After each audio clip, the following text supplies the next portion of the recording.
Bapatla ecclesia of Jehovah Messiah channel నుండి వచ్చు మరి యొక్క సందేశానికి స్వాగతం. మతం యొక్క అసత్య బోధన నుండి పరిశుద్ధులకు ఒకసారి అప్పగింపబడిన బోధనలోనికి దేవుడు మిమ్మల్ని నడిపించును గాక. ఈ సందేశం మీకు మీ కుటుంబానికి ఆశీర్వాదకరంగా ఉంటుంది గాక. సువార్త సమయంలో స్వాగతం. యేసు ప్రభువు మనందరి కోసం సువార్త ప్రకటించారు. సువార్త వలన జీవితాలు బాగుపడతాయని చెప్పారు.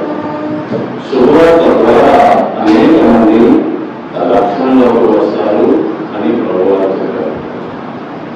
మనందరము ఆ శుభవార్తను విని ఇక్కడ ఉన్నాము. దేవుని యొక్క కృపను బట్టి అందరూ ఈ శుభవార్తను వినాలని మన ప్రయత్నం, మన ప్రయాస. ఈ లోకంలో ఉన్న ప్రతి ఒక్కరూ నిజంగా దేవుని యొక్క నిజమైన శుభవార్తను విని నిజమైన రక్షణని పొందుకోవాలన్న మన ఆశ అన్నమాట. సో కాబట్టి ఈ లోకంలో ఉన్న మరి అనేక మంది బోధకులు, పరిచర్య చేసేవాళ్ళు, దేవుని పేరిట మినిస్ట్రీస్ నడుపుతున్న వారు, కాలేజెస్ నడుపుతున్న వారు, వారందరూ ఈరోజు గమనించాల్సింది ఏంటి? దేవుని మార్గంలో ఉన్నామని చెప్పుకోవచ్చు. వాళ్ళందరూ జీవిస్తూ ఉండగా వాళ్ళందరూ గమనించాల్సింది ఏంటి? నిజముగా యేసు ప్రభువు చెప్పిన శుభవార్త వాళ్ళు విన్నారా? వాళ్ళు దాన్ని అర్థం చేసుకున్నారా? నిజముగా దాని ద్వారా వారి జీవితాల్లో నీతి, పరిశుద్ధత నిజముగా ఉన్నదా? అలా వాళ్ళు జీవించుతున్నారా అనేది వారు ప్రశ్నించుకోవాలి.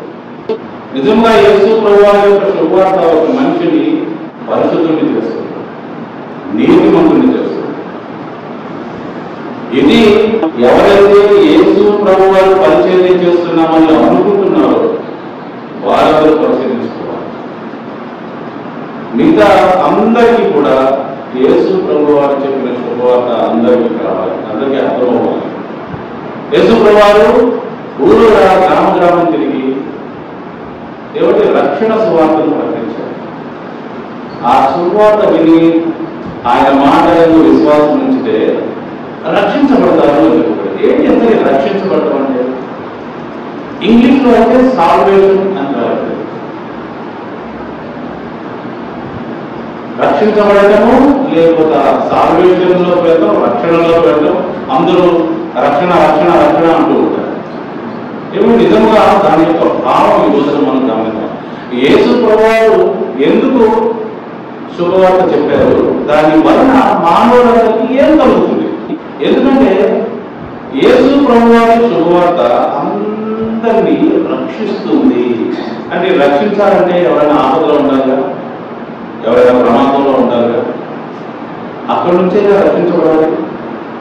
సహజంగా మానవులు మేమే ప్రమాదంలో లేదే, మేమేమో ఆపదలో లేమే, మేమెందుకు రక్షించబడాలి అని వాళ్ళు ప్రశ్నిస్తున్నారు కూడా. నిజంగా ఇప్పుడు రక్షకుడు అంటే ఏంటి? కాపాడువాడు, ప్రొటెక్ట్ చేయవాడు. ఎక్కడి నుంచి, దేని నుంచి అర్థం పర్థం లేకుండా రక్షణ అంటే చాలా మంది ఏం చెప్తారంటే నరకం నుంచి నేను రక్షిస్తాడు, మరణం నుంచి నేను రక్షిస్తాడు అని చెప్తూ ఉంటారు. నిజంగా అది నిజమేనా? నరకం నుంచి రక్షించడమా లేకపోతే మరణం నుంచి రక్షించడమా? దేని నుంచి రక్షించాలి ఈ వ్యక్తిని అనేది ఈ రోజున మనం పరిశీలిస్తే మనకు క్లియర్గా అర్థమవుతుంది. ఇక్కడ చాలా అబద్ధ బోధలు జరుగుతున్నాయండి. అబద్ధ బోధల నుంచి అందరూ బయటపడాలి.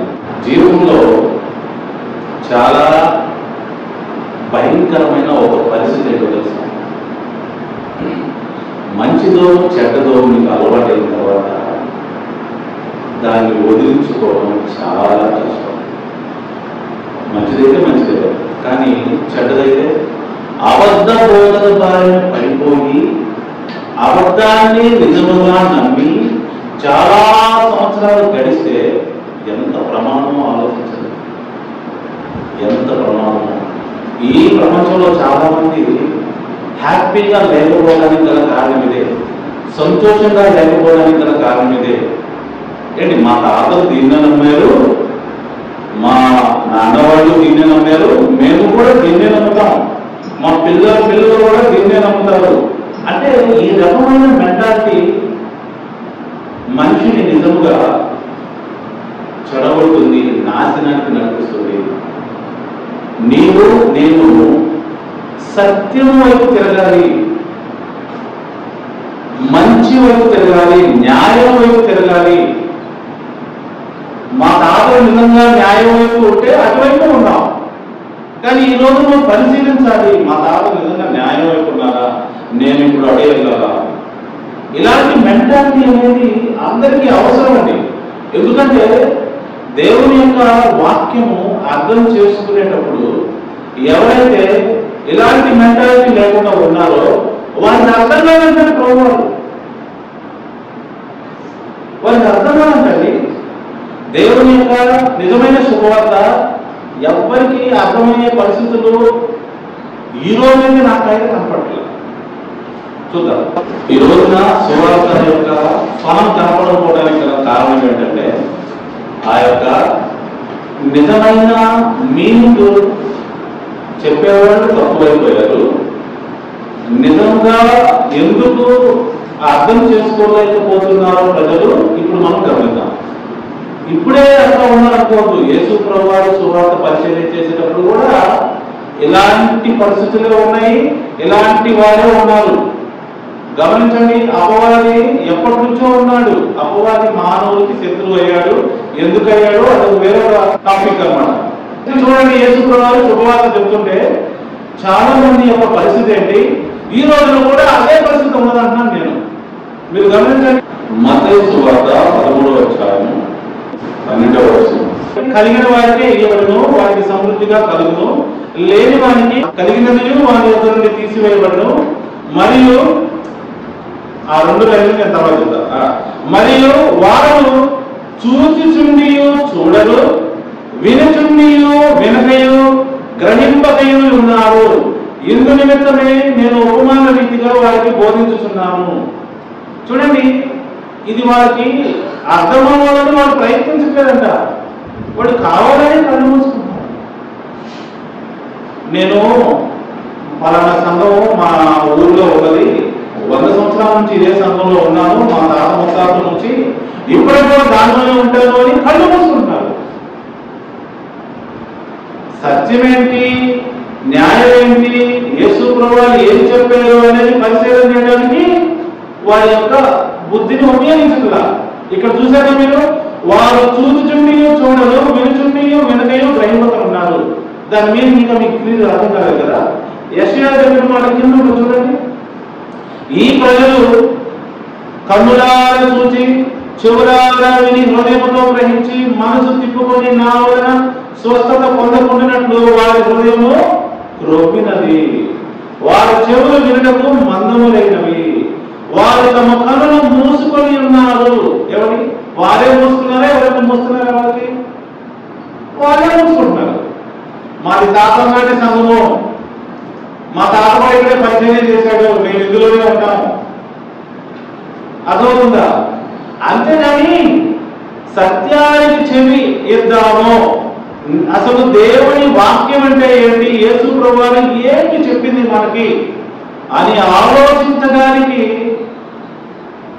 వారి మనసు రావటం లేదు. వాళ్ళు కళ్ళు మూసుకుంటారు. వాళ్ళే కళ్ళు మూసుకుంటే ఎవరు ఏం చూపిస్తారని చెప్పండి. వాళ్ళు తమ కళ్ళు మూసుకునే, మేము చూడం, మా సంఘమే, మీరు ఏదైనా చెప్పండి, మేము ఇంటే వెళ్తాం, మేము క్రిస్మస్ వెళ్తాం, మీరు చెప్పండి, బైబిల్లో లేదని చెప్పండి, ప్రూఫ్లన్నీ చూపించండి. ఆహా, మేము ముందు నుంచి మేము కళ్ళు మూసుకున్నాం, మేము మాట్లాడి మాకు ఇష్టం లేదు.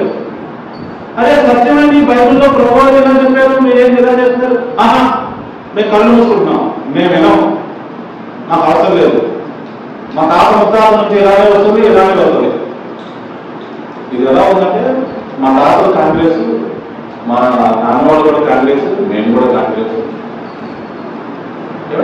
అట్లా వెళ్ళే మెంటాలిటీ వాళ్ళు ఇంకే విషయంలో పడతారు చెప్పండి. విషయాన్ని అర్థం చేసుకొని ఇది న్యాయమా, ఇది ధర్మమా, ఇది నిజంగా సత్యమా అని పరిశీలన చేయగలిగిన వాళ్ళకేనండి దేవుడు వారికి అర్థమయ్యేది. రక్షణ కూడా అలాంటి వారికే కలుగుతుంది. యేసు ప్రభువారు పరిచర్య చేసే కాలంలో ఈ రకంగా ఆయన మాట్లాడాడు. ఇంకేమన్నారు చూడండి, ఇంకా ఇలా ఉన్నారని ప్రజలు ప్రభువారు అన్న మాట ఇప్పుడు చదువుతున్నాడు. కలిగిన వారికే ఇవ్వబడును, వారికి సమృద్ధిగా కలుగుతుంది. ఏంటది? ఇంట్రెస్ట్. మీకు ఇంట్రెస్ట్ ఉంటే, మీకు జ్ఞానం ఉంటే, మీకు చూడాలని ఉంటే, మీరు పరిశీలన చేయాలని ఉంటే మీకే ఇవ్వబడుతుంది. ఆహా మా వద్దు, మేము నమ్మము, మేము వినము అన్నవాళ్ళు ఎంత మెసేజ్ అన్నవాళ్ళకి ఏదో చూడండి, లేని వానికి కలిగినది వాని వద్ద నుండి తీసివేయబడును. ఈ మనస్తత్వం లేకపోతే వారికి ఉన్న ఏదో కొద్ది గొప్ప జ్ఞానం కూడా తీసుకోబడుతున్నారు. అప్పుడు పూర్తిగా గుడ్డివారైపోతారు. వాళ్ళు ఏం చేస్తున్నారు వాళ్ళకి తెలియదు. ఆ రోజున చాలా తక్కువ మంది రక్షించబడ్డారు. మనకు తెలుసు కదా, యేసు ప్రభువు శిష్యులు ఎంతమందో ఆయన 12 మందిని ఏర్పాటు చేస్తున్నారు. ఏ గుంపులు ఆయన ఎదురు వచ్చినా కూడా ఆయన అందరినీ నమ్మలేదు. మీకు తెలుసా, యేసు ప్రభువు అన్య గౌరవాన్ని ఎక్కువగా పొందాడండి. ఇశ్రాయేలు కంట్రీలో ఒక శతాధిపతికి విశ్వాసం ఉందని చెప్పాడు. ఒక మోసగాడు ఫ్రాడ్ మనిషి అయిన జక్కయ్యని యేసు ప్రభువు రక్షించాడు. చూసారా, అన్ని జనులను రక్షించాడు యేసు ప్రభువు. ఎందుకని? స్వజనులు ఏం చేస్తున్నారు చూసాక, ఇప్పుడు స్వజనులు ఏం చేస్తున్నారు? ఇశ్రాయేలు కళ్ళు మూసుకుంటున్నారు, మా వద్దు. గవర్నమెంట్ లో ఉన్న ఈ శాస్త్రులు పరిచయం లేదు. వారి యొక్క అధికారాన్ని ఉపయోగించుకొని యేసు ప్రభువారి మెసేజ్ వెళ్ళకుండా చేసుకున్నారు. ఈరోజు కూడా అంతే కదండి. నిజమైన జీవవాక్యము విననీయకుండా అధికారం కలిగిన వాళ్ళు డబ్బుతో వివిధ రకాల మాయ తంత్రములతో అసలైన మెసేజ్ని విననీయకుండా చేస్తున్నారు. అర్థం కావడం లేదు. ఎంతగానో చెప్పారు. నిజంగా రక్షణ అంటే ఏంటంటే దేవుని యొక్క రక్షణ. ఓ మానవులారా, మీరందరూ దేవుని యొక్క ప్రొటెక్షన్లో లేరు. మీరు వేరే వారి కింద ఉన్నారు. వారు మిమ్మల్ని అనుదినము మరణానికి దగ్గర చేస్తున్నారు. మీ జీవితంలో శాంతి లేదు, సమాధానం లేదు, అసలు జ్ఞానమే లేదు. ప్రభువు అంటారు, మీరు నా అధికారం కిందకు వస్తే ప్రొటెక్ట్ చేయబడతారు, మీకు నేను రక్షణ కలుగ చేస్తాను. యేసు క్రీస్తు వారు ప్రకటించిన శుభవార్తే ఇది. మీరు నా యందు విశ్వాసం ఉంచితే నా తండ్రి యందు విశ్వాసం ఉంచినట్లు మీరు నా రాజ్యంలోకి వస్తారు. అప్పుడు మీరు రక్షణ పొందుతారు. అంటే నా యొక్క రక్షణ కవచం కిందకు వస్తారు. నేను మిమ్మల్ని ప్రొటెక్ట్ చేస్తాను, నేను మిమ్మల్ని కాపాడుతాను. ఏదో ఈ మానవ జీవితం కాపాడడం కాదు, మీకు లైఫ్ ఇస్తాను. మీకు లైఫ్ అంటే ఏం చెప్పండి? చాలా మందికి తెలియదండి లైఫ్ అంటే. చెప్తున్నా చూడండి, ఈ లోకంలో పుట్టిన ప్రతి ఒక్కరూ మరణిస్తారు. ఇక దేవుడు రక్షణ అంటారు కదా, మరి చనిపోయిన వాళ్ళ గురించి ఏం మాట్లాడతారు మరి? సో యేసు ప్రభువు ఒకవేళ మానవ జీవితం గురించి మాట్లాడితే వాళ్ళు చనిపోకూడదా? చనిపోకూడదు. భక్తులు కూడా చనిపోతూ ఉంటారండి. ఎవరైనా నిజమైన భక్తులు చనిపోయినప్పుడు బాధపడతారు. దేవుని యొక్క రక్షణ అర్థం కాకపోతే బాధపడతారు. నేను మళ్ళీ చెప్తాను, జాగ్రత్తగా గమనించాలి. ఒకవేళ దేవుడు మనల్ని కాపాడుతున్నాడు అంటే అర్థం ఏంటి? చనిపోయినప్పుడు అర్థమా? మరి అందరూ చనిపోతున్నారంటే దేవుడు కాపాడలేదా? కొంచెం వాడటం లేదనుకుంటా. మళ్ళీ మీ అందరికీ అర్థమే లేదా? నేను మళ్ళీ చెప్తాయి. ఇప్పుడు దేవుడు రక్షించడం అంటే ఏంటి? మనకి ఆరోగ్యంగా ఉండటం, చనిపోకుండా ఉండటమా? అలా అయితే దేవుడు ఫెయిల్ అవుతున్నాడు కదా, మన అందరూ చనిపోతున్నాడు కదా. No, God is not talking about this kind of salvation. దేవుడు మాట్లాడుతుంది దీని గురించి కాదు కదా. అదైతే మరి ఇప్పుడు బతికే ఉండాలి కదా, అందరూ మా తాత కూడా బతుకుండాలి, మా మమ్మీ కూడా బతుకుండాలి, అందరూ బతుకుండాలి. మరి వారు కూడా దేవుని మీద విశ్వాసం ఉంచారు కదా. మరి అంటే దేవుడు పిల్ల. సో చాలా మందికి విచక్షణే లేదు. ఈ మతం ద్వారా వాళ్ళు వింటున్న మెసేజ్ ఇదే. ఎవరైనా సరే, ఎవరైనా హాస్పిటల్కి వెళ్ళి కొంచెం రోగం మైండ్ చేసుకుని వస్తే దేవుడు రక్షించాడు, దేవుడు కాపాడు, అదే అది చచ్చిపోతే కాపాడంట. అలా లేదు, వాక్యం అది చెప్పడం లేదు. ఆ రక్షణ గురించి ఎవరు మాట్లాడుతున్నారు? బలివేళ మీరు చాలా మందికి రక్షణ ఫిజికల్ అయిపోయింది. అంటే నా శరీరంలో ఒక రోగము దేవుడు తగ్గిస్తే నన్ను రక్షించినట్ల అదే రక్షణ. అలా అయితే మీకు ఏమీ అర్థం కాలేదని చెప్తున్నాను. అందరూ అర్థం చేసుకోవాలి. ఈ మరణం గురించి కాదు బైబిల్ మాట్లాడుతుంది. దేవుడు వాక్యం ద్వారా మాకేం చెప్తాడంటే నిజమైన రక్షణ అంటే లైఫ్ అనేది నీకు ఇవ్వాలా వద్దా అని ఆలోచిస్తూ ఉన్నాను. అసలు లైఫ్ ఇది కేవలము పసరు లైఫే. మానవ జీవితము ఎప్పటికైనా ఎండవలసిందే. కానీ మనం మరణంలో నుండి జీవంలోకి దాటడం అంటే అర్థం చేసుకున్నాం ఈ రోజున. అసలు లైఫ్ ఇప్పుడు ఆదాము అవ్వకి దేవుడు ఏ లైఫ్ ఇచ్చాడు? ఏ లైఫ్ ఇచ్చాడు? చాలా మంది అనుకుంటారు అప్పటికే వారికి నిత్య జీవం ఉంది అనుకుంటారు. లేదు, చాలా సూక్ష్మమైన విషయాలు చెప్తున్నానండి.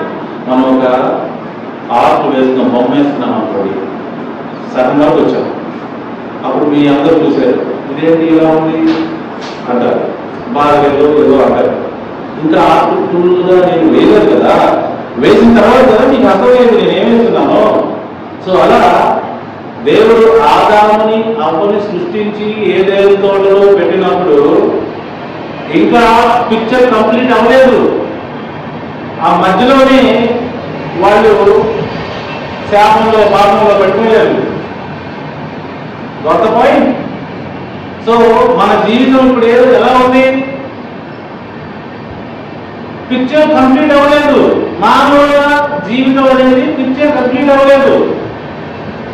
కంప్లీట్ అవ్వకుండానే ప్రమాదంలో పడిపోయింది. ఇప్పుడు ఆ బొమ్మ వేస్తుంటే ఎవరో వచ్చి ఏదన్నా ఇంకో ఏదో ఒలికిస్తే అది అంతా ఖరాబ్ అయిపోతుంది కదా. పిక్చరు నేను ఏం వేయాలనుకున్నాను అది ఏమీ లేదు కదా, చెడిపోయింది. అది మానవుల యొక్క పరిస్థితి. దేవుడు మానవులకి ఏమి ఇవ్వాలని ఉద్దేశించి వారిని సృష్టించారో అది ఇంకా నెరవేరలేదండి. అది ఫుల్గా రాలేదు. మై డియర్ ఫ్రెండ్స్, అగౌరవంగా చెప్తుంది.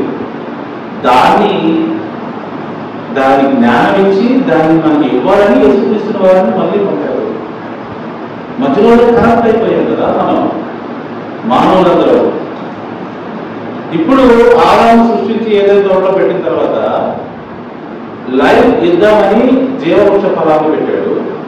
ఓకే, జీవవృక్ష ఫలానికి అర్హుడు అవుతాడా లేదా అని మంచి చెడు జ్ఞానం తెలివినిచ్చే ఆ చెట్టును కూడా పెట్టాడు. అయితే మానవుడు కంప్లీట్ అవ్వలేదు. సో మన జీవము మనకి రాలేదండి. అందుకే మానవుడు మనం చనిపోతున్నాం. ఈ జీవం కాదు. మన జీవం ఇంకా రాలేదు.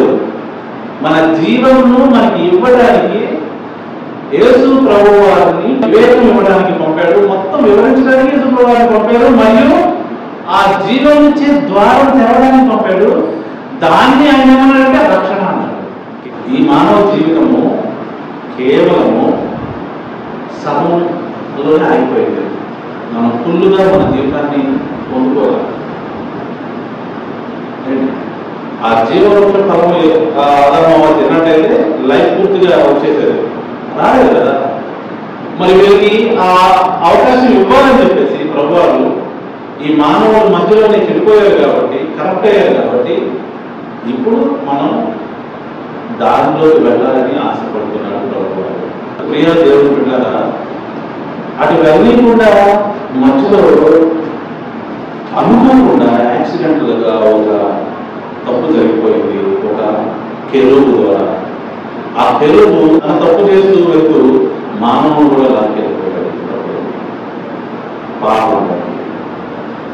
ఆ విధంగా మానవులు పొందవలసిన ఆ పొజిషన్ వాళ్ళు పొందలేదు. ఇదే బైబిల్ చెప్తుంది. ఆదికాండం 3వ అధ్యాయంలో కరెక్ట్ అయినా లేకపోతే తప్పు జరిగిన దగ్గర నుంచి మరలా ప్రకటన గ్రంథము 21వ అధ్యాయంలో సరే ఈ మధ్యలో జరుగుతున్నదంతా ప్రిపరేషనే. ఇంత ప్రిపేర్ జరుగుతుంది. ఇప్పటికైనా మనం జ్ఞానం తెచ్చుకోవాలి. మతాలు లేకపోతే యేసు ప్రభువుల మతం ఏదైనా సరే మనిషిని ఈ జ్ఞానం అందనీకుండా చేయడానికి ప్రయత్నిస్తూ ఉన్నాం. రక్షణ అంటే ఏంటి? మనం ఎంత ప్రమాదంలో ఉన్నామంటే దేవుడు మనకి అనుగ్రహించాలనుకున్న ఆ లైఫ్ని మనకి అందనీయకుండా ఎవరో చేస్తున్నారు. మీరు అది అందిపుచ్చుకోవాలని ప్రభువు వారు మనకి చుట్టూ రక్షణ కవచంగా సాల్వేషన్ అనేది ఏర్పాటు చేసి ముందుకు పంపుతున్నాడు. మనందరము జీవం పొందాలి. ఇదే బైబిల్ యొక్క మెసేజ్ నిజంగా అవుతుంది. మీరు నేను యేసు ప్రభువుకి విశ్వాసం ఉంచితే ఆ లైఫ్ని కంప్లీట్గా కోరుకోగలుగుతాం. దాన్ని ఏమన్నాడంటే యేసు ప్రభువు నిత్య జీవం అన్నాడు, లేదా దేవుని రాజ్యం అన్నాడు, లేకపోతే ఏదో అన్నాడు. ఇవే అన్నది. పరదేశు అంటే ఏదైనా తోట దాన్ని అలా ట్రాన్స్లేట్ చేశారు. ఓకే, సో అందరూ ఇప్పటికైనా గమనించాలి. మానవ జీవితం పుట్టిన తర్వాత ఎప్పక తప్పదు. ఈ మధ్యలో జీవితం అనుకోకండి. ఈ మధ్యలో జీవితాన్ని ఒక ఇన్పుట్గా పెట్టి అసలు జీవితాన్ని పొందుకోవడానికి ప్రయత్నించాలి. ఎంతమంది రోజు చనిపోతున్నారండి. వాళ్ళు ఏమవుతున్నారు? ఒక అబ్బాయి కష్టపడి చదివాడు, చాలా కష్టపడి చదివాడు. ఒక అబ్బాయి ఉందండి, నేను చెప్తాను, నాకు తెలిసినట్టు 1000 మందిగా ఉన్నారు యవనస్తులు. ఎన్నో ఆశలతో కష్టపడి చదివి నంబర్ 1 ర్యాంకులు తెచ్చుకొని అమెరికాలో వెళ్తే 24 సంవత్సరాల వయసులోనే ఆ యాక్సిడెంట్లో పోతాం, ఆ సముద్రంలో మునిగిపోతాం, బయట కాల్ చేయడం, వాళ్ళ ఆశలు, వాళ్ళ కోరికలు, వాళ్ళకి ఏమైంది వాళ్ళ జీవితాలు. సో మానవ జీవితాన్ని అర్థం చేసుకోవడానికి ఇష్టపడాల మానవుడు కళ్ళు మూసుకుంటున్నాడు. ప్రభు అదే అడుగుతున్నారు, ఇంత బతికి అక్కడికి వెళ్ళి తెచ్చావా, ఇక్కడికి వెళ్ళి తెచ్చావా? ఏం జరుగుతుంది ఇక్కడ? మన లైఫ్ ఏంటి? అసలు రక్షణ ఏంటి? యేసు ప్రభువు తెచ్చిన రక్షణ ఏంటి? యవనస్తులు అందరూ కూడా ఈ రోజున ఆలోచించాలి. యూత్ మినిస్ట్రీస్ అని చాలామంది ప్రపంచవ్యాప్తంగా బిగిన్ చేశారు. కాలేజీలో వస్తారు యూత్ మినిస్ట్రీస్. నా దగ్గర కూడా వచ్చారు, నేను కూడా వెళ్ళాను. అయితే వాళ్ళు కూడా కేవలము క్రైస్తవ మతం బేస్ మీద ఆధారపడి ఉంటారు. వారు నిజంగా రక్షణలోకి వచ్చామనుకుంటారే, రక్షణలో రాలేదు. వాళ్ళు ఆ రక్షణ కూడా తెలియదు. ఎందుకు తెలుస్తుందండి? వారి యొక్క థియాలజీ మొత్తంలో దేవుని రాజ్యం అనే కాన్సెప్టే ఉండదు. There is no kingdom of God. Even now, if you go to any Bible college, we won't find that kingdom of God. But Jesus Christ preached only kingdom of God. యేసు ప్రభువు నిద్రలేసిన దగ్గర నుంచి 3.5 సంవత్సరాలు దేవుని రాజ్యం ప్రకటిస్తే బైబిల్ కాలేజీలో ఒక్క పాట కూడా దాని మీద లేకపోవడానికి గల కారణం ఏంటి? ఏ కాలేజీనండి దేవుని రాజ్యం గురించి ఒక్క లెసన్ కూడా లేదు. ఇదే కదా మాయ. సో అందుకే ప్రియ దేవుని నిజముగా రక్షణ అంటే ఏంటో తెలుసుకుంటాం. ఓకే, ముందుగా ఒక వాక్యం అనుకుంటాం. అపోస్తల కార్యములు 16వ అధ్యాయము 31వ వచనం. మనందరము మన రక్షణని పొందుకోవాలని ప్రభువారు రక్షణ సువార్త ప్రకటించారు. కొంచెం ముందు నుంచి చదవాలి, 30వ వచనంలో చదవాలి. వారి వెలుగులోకి తీసుకుని వచ్చి, అయ్యలారా రక్షణ పొందినప్పుడు నేను చేయవలనను. అతను ఎవరో తెలుసా? అతను చెరసాల నాయకుడు. ఈ చెరసాల నాయకుడు పౌలు సీలని అడుగుతున్నాడు, అయ్యలారా రక్షణ పొందుటకు నేనేమి చేయవాలని నేను. అందుకు వారు ప్రభువైన యేసుని విశ్వాసం ఉంచును, అప్పుడు నీవును నీ ఇంటి వారును రక్షణ పొందుతారని చెప్పి అతనికి అతని ఇంట్లో వారందరికీ దేవుని వాక్యం బోధించిరి. చూసారా? నీవును నీ ఇంటి వారందరూ రక్షించబడతారు. ఎందుకని? వీళ్ళు ఏ మహాభోగం ఉన్నారు? అపవాది యొక్క రాజ్యంలో మగ్గుతూ ఉన్నారు.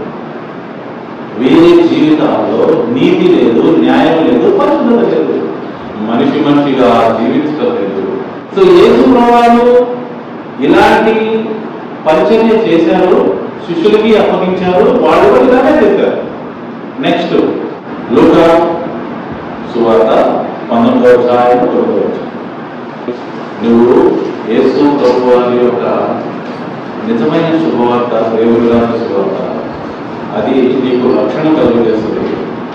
ఎలా కొంతమందికి రక్షణ కలుగజేస్తుందో నువ్వు అర్థం చేసుకోగలిగితే నీకు అర్థమవుతుంది. లూకా 19:9.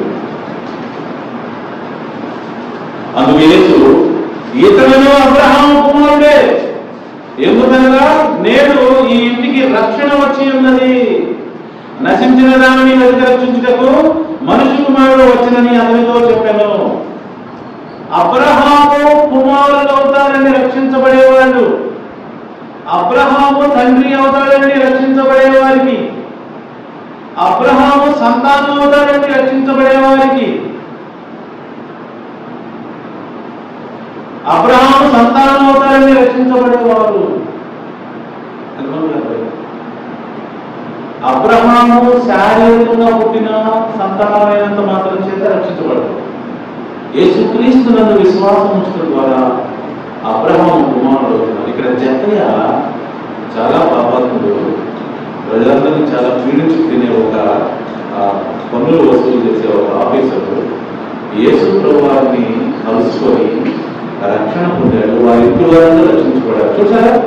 ఎందుకంటే నేడు ఇంటికి రక్షణ వచ్చి ఉన్నది. ఇతను కూడా అబ్రహాము కుమారుడే. అబ్రహాము కుమారుడు ఎవరంటే ముందు యేసు ప్రభువారు. అబ్రహాము సంతానం అని ఆయనకు పేరు. నేనే కాదు, జక్కయ్య కూడా అబ్రహాము కుమారుడే అంటున్నాడు యేసు ప్రభువారు. ఇలా మనందరం అబ్రహాము సంతానం అవ్వాలి. అప్పుడే మనం కూడా రక్షించబడతాం. ఎక్కడ ఉంది? ఏమంటుంది 10వ వచనంలో? నశించిన దానిని వెతికి రక్షించుటకు మనుష్య కుమారుడు వచ్చారని అతనితో చెప్పాను. నశించింది అంటే ఏంటి తెలుసా? మరణమైనది. చూసారా? మన జీవితము ఆ జీవరోధ ఫలం దగ్గరికి వెళ్ళలేదు. ఆదాములోనే ఆగిపోయాడు. ఆ తినబడిన ఫలం తిన్నాడు, మరణపాత్రుడైపోయాడు. సో మనందరము అతని సంతానంగా కేవలము జీవంతో కట్టయిపోయి మరణపాత్రం అయిపోయాం. సో రక్షించబడటం అంటే ఏంటి? దేవుని యొక్క రాజ్యంలోకి రావడం, ఆయన యొక్క అధికారం కిందకి రావడం, ఆయన యొక్క ప్రొడక్షన్ కిందకి రావడం. వచ్చారా గారు? ఆయన ప్రొడక్షన్ కిందకి వచ్చినట్టు ఏమవుతారో చెప్తాను చూడండి జాగ్రత్త. ఇంకొక వచనం చూసిన తర్వాత చెప్తారు. లూకా సువార్త 13వ అధ్యాయం 16వ వచనం. విశ్రాంతి దినమున ఆయన కూడా సమాజ మందిరంలో బోధించున్నప్పుడు యేసు ప్రభువు ఏ రోజున సమాజ మందిరంలో బోధించారు? విశ్రాంతి దినమున. మరి ఈ రోజున అందరూ ఆదివారం నుంచి పెట్టుకుంటున్నారు. ఎందుకంటే క్రైస్తవ మతం ఏర్పాటు చేసుకున్నారు. సో జాగ్రత్త ఆలోచించాలి అందరూ. 11వ వచనం. 18 ఏళ్ల నుండి బలహీన పరచు దెయ్యము పట్టిన ఒక స్త్రీ అతను ఆమె నడుము వంగిపోయి ఎంతమాత్రము చక్కగా నిలవబడలేకుండా ఉండెను. యేసు ఆమెను చూసి రమ్మని పిలిచి, అమ్మా, నీ బలహీనత నుండి విడుదల పొంది ఉన్నావని ఆమెతో చెప్పి ఆమె మీద చేతులు ఉంచగానే ఆమె చక్కగా నిలవబడి దేవుని మహిమపరచను. సో ఇక్కడ అన్ని జరుగుతుండగా మనం చూసాము. యేసు ప్రభు వారు ఒక నడుము వంగిపోయిన స్త్రీని స్వస్థపరిచాడు. 16వ వచనం.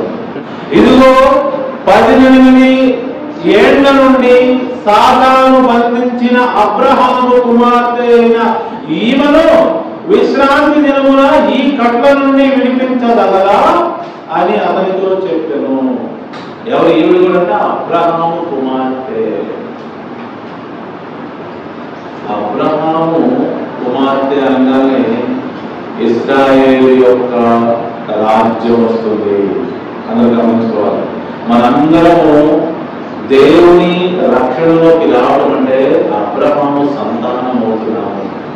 అందుకే విశ్రాంతి దినమును ఈ రోజున మనం ఇక్కడ ఉన్నాం. మనం అబ్రహాము సంతానం అయితేనే కదా విశ్రాంతి దినం పాటించాల్సింది. ఈవిడ కూడా అబ్రహాము కుమార్తె. ఇలా జక్కయ్య కూడా ఇతను కూడా అబ్రహాము కుమారుడే. నశించిన దాన్ని వెదకి రక్షించడానికి ప్రభువు వచ్చారు అంటే జాగ్రత్త గమనించాలి. ఎప్పుడైతే ఆదాము తప్పు చేశాడో మానవుడు ఎక్కడికి వెళ్ళాడు? ఒక అపవాది అంటే ఒక ఈవిల్, ఒక చెడ్డ అధికారం ఎందుకు వెళ్ళారు? ఇప్పుడు మిమ్మల్ని ఇంకో దేశానికి తరలించేశారు అనుకోండి. ఆ దేశ నాయకుడు రుణాకుల దుస్తులు అనుకోండి, మీ పరిస్థితి ఎలా ఉంటుంది? ఉదాహరణకి 5 సంవత్సరాల ఇస్రాయేలు వాళ్ళ పరిస్థితి ఎలా ఉంటుంది? జీవితం ఎలా ఉంటుంది? కేవలం బానిసత్వంగా మాత్రమే ఉంది కదా, ప్రశాంతత లేదు కదా. తప్పుడు పనులు చేస్తున్నారు కదా ఆ గవర్నమెంట్. ఇప్పుడు గమనించండి, యేసు ప్రభువు వారు ప్రకటించిన దేవుని రాజ్య సువార్త ఏంటంటే మనందరినీ ఆ ఈవిల్ రాజ్యంలో నుంచి, ఈవిల్ అధికారం కింద మొక్కుతున్న వారిని దేవుని యొక్క రాజ్యంలోకి తీసుకొచ్చారు. ఇక్కడ దేవుని యొక్క గవర్నమెంట్ కింద మీరు ఉండాలి. ఇప్పుడు మీరు ఆఫీస్లో ఉన్నారనుకోండి, ఎవరు మాట్లాడారు? ఆఫీస్ కట్ట మాట్లాడతారు. ఆయన చెప్తుందే చేయాల్సి. ఆయన చట్టోడు అనుకో ఏం చేస్తారు? ఎవరు మాట్లాడాలని ఏం చేస్తారు? మీరు ఒక షాప్లో పనిచేస్తారు, అతని పెద్ద నిపుణుడు దుర్మార్గుడు చూస్తారు, చెప్పు మాట వినాలి. ఇంకేం చేస్తారు? ఎదుర్కొన్నా మీకు వేరే దారి లేదు. అలా ఈ లోకంలో ఉన్న అపవాది మనుషులను తన అధికారం కింద పెట్టుకున్నాడు. అవతారాలు, మోసాలు, కొళ్ళు, కుట్ర, అసూయ, రకరకాల చెడ్డ పద్ధతులు, రకరకాల చెడు అలవాట్లు, ఇవన్నీ అలవాటు చేయించి మగ్గిస్తున్నాడు మానవుని బానిసత్వం కింద. రక్షించడం అనేది ఇప్పుడు ప్రభువు ఎక్కడి నుంచి రక్షించాలి? వారి కింద నుంచి విడిపించి వెళ్ళి తీసుకురావాలి. అది రక్షణ. ఒక దుర్మార్గ దుష్టుల కింద కొంతమంది పిల్లలు కట్టుబాటులో ఉన్నారు అనుకోండి. అందులో ఒక ఎదవ కింద కొంతమంది పిల్లలు, ఒక 10 మంది పిల్లలు ఒక దుర్మార్గుడి కింద పనిచేస్తారు అనుకోండి. మనం వాళ్ళని చూసినప్పుడు ఏమనిపిస్తుందంటే ఇంత దుర్భరమైన జీవితాలు ఈ 10 మంది పిల్లలు కలిగి ఉన్నారు కాబట్టి విడుదల చేయాలి. ఆ దుర్మార్గపు దుష్టుని యొక్క చేతి కింద నుండి వాళ్ళందరినీ బయటకు తీసుకురావాలి. సినిమాలో చూసుకుంటారు ఒక దుర్మార్గుడి కింద ఒక ఊరు ఉంటే, అలాగే ఈ ప్రపంచం మొత్తం కూడా అపవాది అనే లోకాధికారి కింద ఉన్నది. విసుగుగా ఉన్నదన్నమాట. అందుకే ఈ ప్రపంచంలో ఎప్పుడూ కూడా పాపం చేయలేకుండా ఉండలేదు. ఎందుకంటే వాడు పాపమే చేస్తున్నాడు మన చేత. ఈ లోకంలో చిట్టీలు రాయిస్తాడు, అబద్ధాలు చేస్తాడు, బూతులు మాట్లాడిస్తాడు, అంటే దొంగతనం చేయిస్తాడు, కోటకోవడం ఏపిస్తాడు. మనందరినీ మనకు తెలియకుండానే పాపంలో ఎట్లేస్తున్నాడు సంగతి ఎవరికైనా తెలుసా? మనం నశించిపోయారు అట్లా. సో వాడి ప్రపంచంలో ఉన్నారు వాళ్ళు, వారి అధికారం కింద ఉన్నారు వాళ్ళు, వారి దుర్మార్గ అధికారం కింద ఉండి మొక్కుతూ ఉన్నారు. సో ఈ లోకం పరిస్థితి అది. ఈ లోకం లాజిక్ కూడా లేదు. చాలా మంది ఈ లోకంలో ఉన్న లాజిక్ని గమనించుకోండి. చెప్తాను ఏం లాజిక్ చెప్తారు తెలుసా? అంతరా ఎవరు ఒక లాజిక్ చెప్తారు. పురుషుడు తిరగకుండా చెబుతాడంట, స్త్రీ తిరిగి చెబుతాడు. మేము లాజిక్ చెప్తారు. పెళ్ళాన్ని కొట్టకపోతే నువ్వేం మాట్లాడతావు? మీరు తెలిసే ఇవన్నీ మీకు తెలియదు. మరి పాఠశాల నుంచి వస్తున్న విషయాలు నువ్వేమన్నారు? భార్య కొట్టకపోతే బాగుంటూ మరి ఏమనుకుంటున్నారు పాతాలను చూస్తే అంటే కొన్ని లాజిక్స్ అలానే ఫిక్స్ చేసేసారు. అది లౌక్యం లేదా వీడికి ఎట్లా బతుకుతాడు లౌక్యం అంటే ఏ ఎంతగా పొడిగేసేవాడు జ్ఞానం లౌక్యం అంటే ఎక్కడ చెప్పాల్సింది ఎక్కడ చెప్తాం, ఎక్కడ తప్పించుకోవాలని ఎక్కడ తప్పించుకోవడం అది జ్ఞానం అంటారు. సో ఈ లోకంలో అపవాది మానవులను మభ్యపెట్టి మాయ చేసి వాడి అధికారం కింద ఇలాంటి దుర్మార్గపు జీవితాలను జీవిస్తుంది. నేను ఫార్మేలు వచ్చాను, ఏం సరుకు తెచ్చాను సరుకు నేను తాగాను, నేను ఎందుకు వెలుగు పాడిన అదే అన్నాడు. నువ్వు ఎందుకు పాడిన ఉపయోగం లేదు పాడినప్పుడు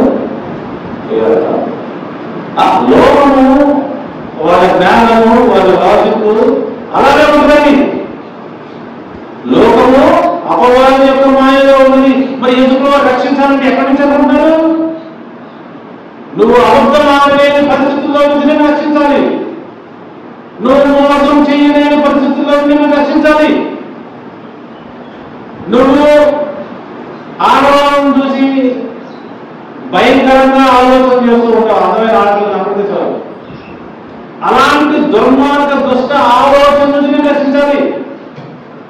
డబ్బు చూస్తే తిండి చూస్తే నిన్ను ఆపేవాడు అలాంటి దుర్మార్గపు ఆలోచన నుంచి నేను రక్షించాలి.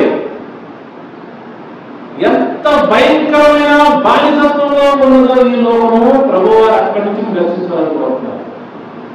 రక్షణ అంటే అది నువ్వు దుర్మార్గపు దుష్టుని కింద ఉన్న వాడి అధికారం కింద ఉన్నావు, అక్కడి నుంచి నిన్ను రక్షించాలని కోరుతున్నాడు.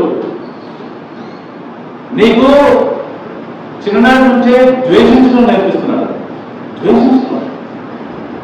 మా కులం రేటు నీ కులం తక్కువ. మొన్న ఆ యొక్క పశ్చిమ గోదావరి జిల్లాలో చూశారు కదా, కులం పేరుతో తగాదాలు. కులం పేరుతో తగాదాలి, మతం పేరుతో తగాదాలు, ఒకరిని ఒకరు ద్వేషించే విధంగా ఆ ద్వేషం నూరిపోయిపోయి అపవాది లోకం. ఎక్కడ ద్వేషం ఉండదో అక్కడ అపవాది లోకం అని అర్థం. ఎంతమంది అర్థమవుతుంది? మరి నిన్ను రక్షించాలని ఎక్కడి నుంచి? ఇలాంటి ఎదవ బతుకు నుంచి, ఎదవ ఆలోచన నుంచి.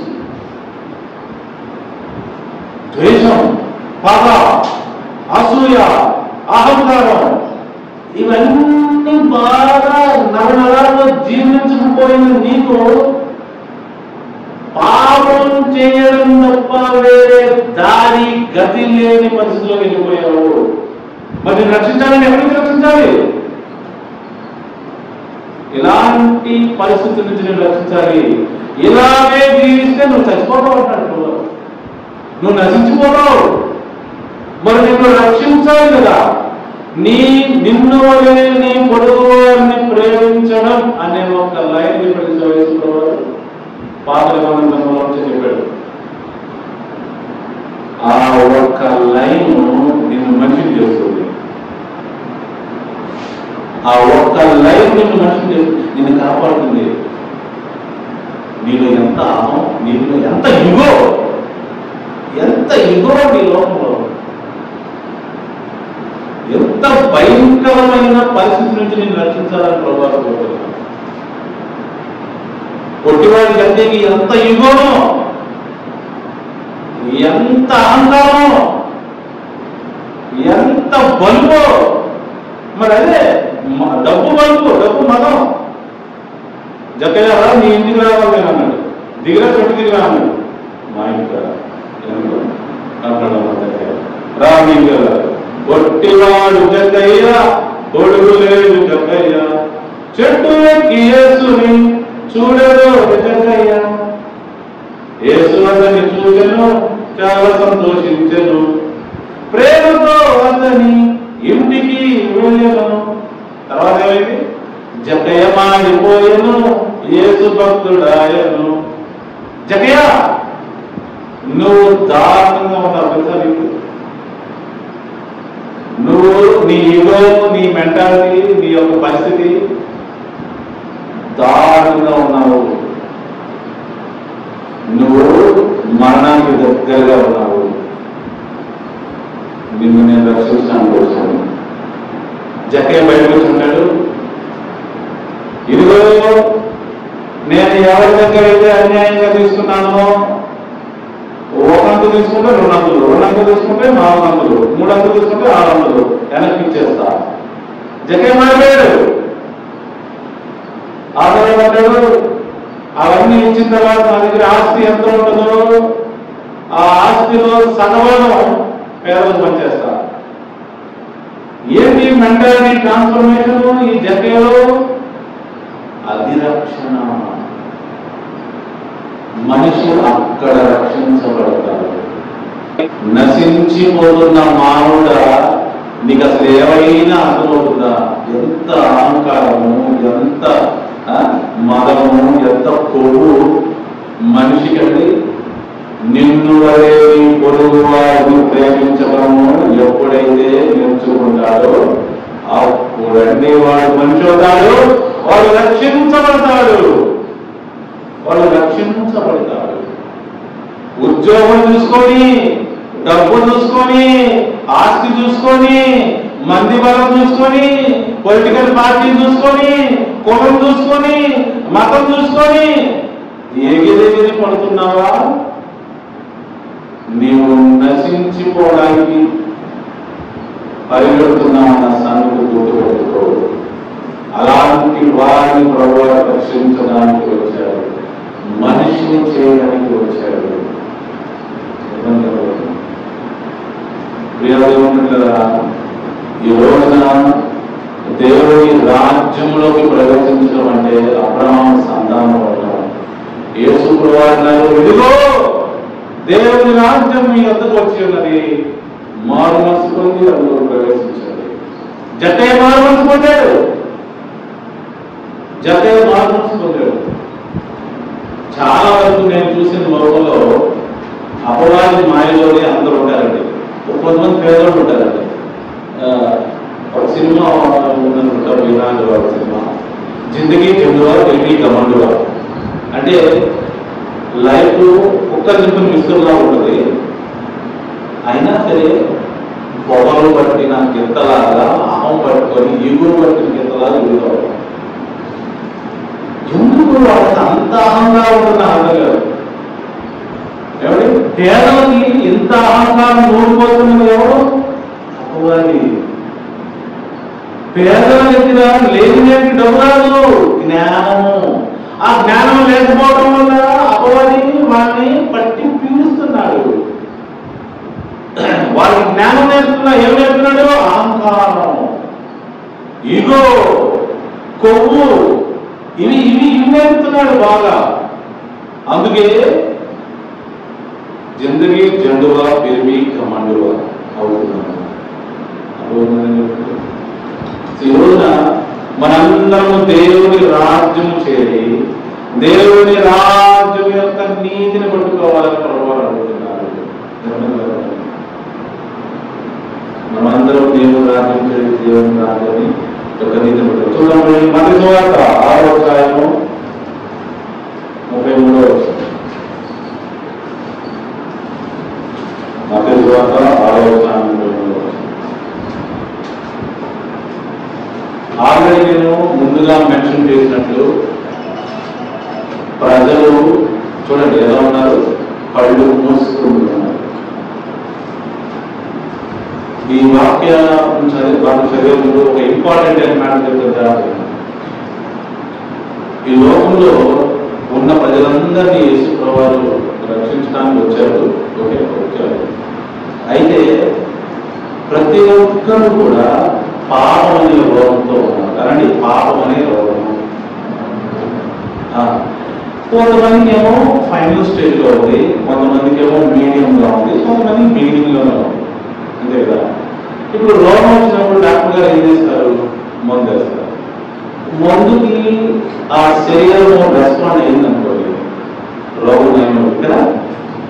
ఆ మందుకి శరీరం రెస్పాండ్ అవ్వలేదు అనుకోండి, ఏమంది చెప్పండి, రోగం తగ్గుతా? ఎన్ని మందులు వేసినా శరీరం ఆ మందుని రెస్పాండ్ అవుతుందా? అంటే ఆ వ్యక్తి బతుకుతాడా చనిపోతాడా చెప్పండి? చనిపోతాడు. మందులకి రెస్పాండ్ అవ్వలేదు మీ బాడీ. ఈ లోకంలో పాప రోగము వివిధ రకాల మనుషుల్లో వివిధ రకాల లెవెల్లో ఉంది. ఇప్పుడు ఈ యేసుక్రీస్తు వారి పరిచర్య కానీ మన పరిచర్య బాపట్ల ఇంగ్లీష్ పరిచర్య కానీ ఎందుకోసం తెలుసా? కొంతమందికి ట్రీట్మెంట్ చేస్తే బతుకుతారు. కొంతమందికి పాప రోగం ఎలా ఉందంటే మనం ట్రీట్మెంట్ ఇస్తే బతుకుతారండి, మనుషులు ఉంటారు. అందుకే ఈ పరిచర్య ప్రభువు అందరికీ ఇచ్చాడు, కానీ అందరూ రక్షించబడరండి. ఇది నిజం. కొందరే రక్షించబడతారు. ఏంటి? అందరూ రక్షించబడరు, కొందరే రక్షించబడతారు. సో ఈ విధంగా మనం అర్థం చేసుకోవాలి. కొంతమందికి ఈ వాక్యం చెప్తే, ఈ సువార్త చెప్తే బాడీ రెస్పాండ్ బాగుపడి లక్షణాలు కనబడుతున్నాయి. అందుకే మనం చెప్పాలి.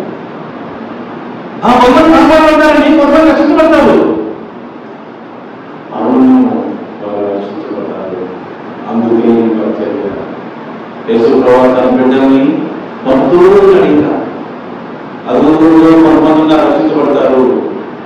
వారి బాడీ, వాళ్ళ మనసు రెస్పాండ్ అయ్యేది దేవుడి మాటకి. ఓకే, వాళ్ళ పాపలోపం అయ్యే ఛాన్స్ ఉంది. కొంతమంది ఏంటంటే పాపం ఎలాంటి పరిస్థితిలో ఉన్నారంటే